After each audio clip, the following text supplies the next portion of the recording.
Welcome. So today we're diving into one of the most exciting and, let's be real, one of the most confusing parts of the crypto world, yield farming.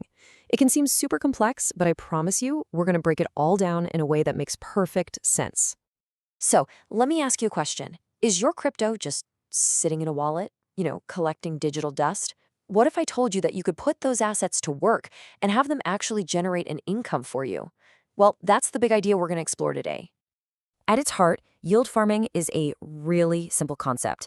Just think about a high-yield savings account at a bank. You put your money in, the bank uses it, and you get paid interest, right? This is pretty much the same thing. You're providing your crypto to a decentralized platform, and in return, you earn rewards. It's that same basic idea, just built for the new digital world of DeFi. Okay, first things first, let's really dig into the big idea here. What is yield farming really, and why does it even exist? So, why do they call it farming? Honestly, it's the perfect way to think about it. You plant your crypto by depositing it, you let it grow while it earns rewards, and then you get to harvest your yield when you withdraw. It's an active process, just like tending a real farm. Now, this right here is probably the single most important thing to understand. Yield farming is not free money. It's a reward system. You're getting paid for providing a super important service. See, these decentralized platforms need assets, what they call liquidity, to actually work, and they pay you to provide it. You literally become a part of the engine that makes it all run. All right, so we've got the what and the why down. Now let's get into the fun stuff, the how. This next part is all about the core mechanics of how the farm actually works. At the very heart of all yield farming is something called the liquidity pool. You can think of it as just a big collective pot of crypto that traders can use. Instead of trading against some big company, they're trading against this pool. And guess who provides the crypto for that pool? You do, the yield farmers. The whole process really boils down to these three steps. First, you provide tokens to the pool, usually a 50-50 split of two different kinds. Second, you get a kind of digital receipt. It's called an LP token, and it just proves you own a piece of that pool.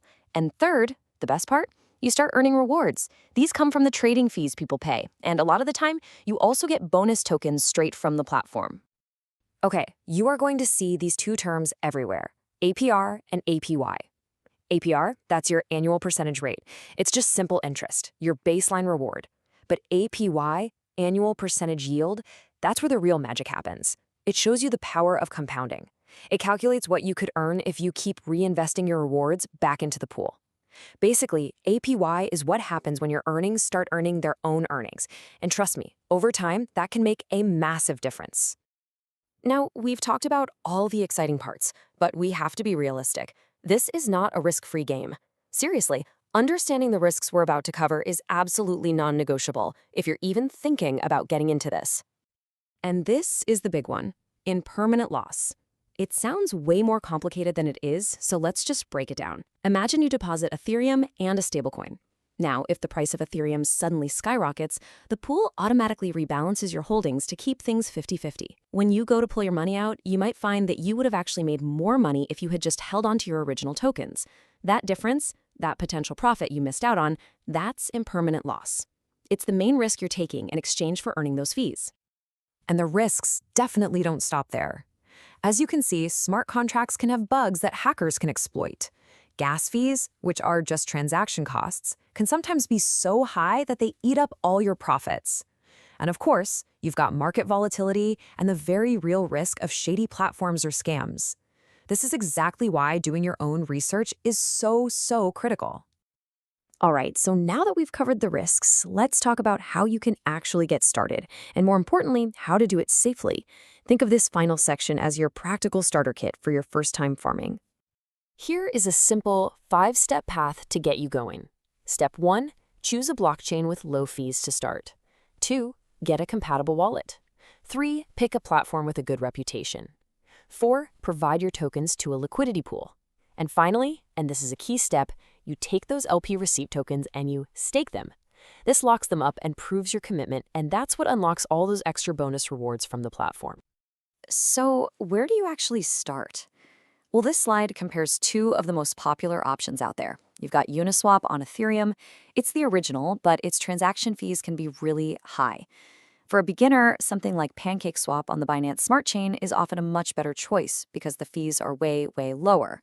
That lets you experiment a bit without losing a ton of money on just transaction costs. Okay, and what about choosing your tokens? For beginners, the best advice, hands down, is to start with a stablecoin pair, something like USDC and DAI. Because their prices don't really change, it almost completely eliminates your risk of impermanent loss while you're just learning the ropes. Once you're comfortable, then you can move on to a major token paired with a stablecoin. And always, always choose pools that have a lot of liquidity. They tend to be way more stable. So, what's the most crucial takeaway from all this? It's this. Success in yield farming is not about chasing the highest APY you can find. It's about being smart, it's about research, it's about strategy, it's about managing your risk and having the patience to let your plan work. And that really brings us to the final big question. We've seen how it all works, we've seen the incredible potential rewards, and we've seen the very serious risks. So, what's the verdict here? Is yield farming the future of finance, or is it a really cool but high-risk experiment? Honestly, the answer is still being written. And now, you're better equipped to follow that story as it continues to unfold.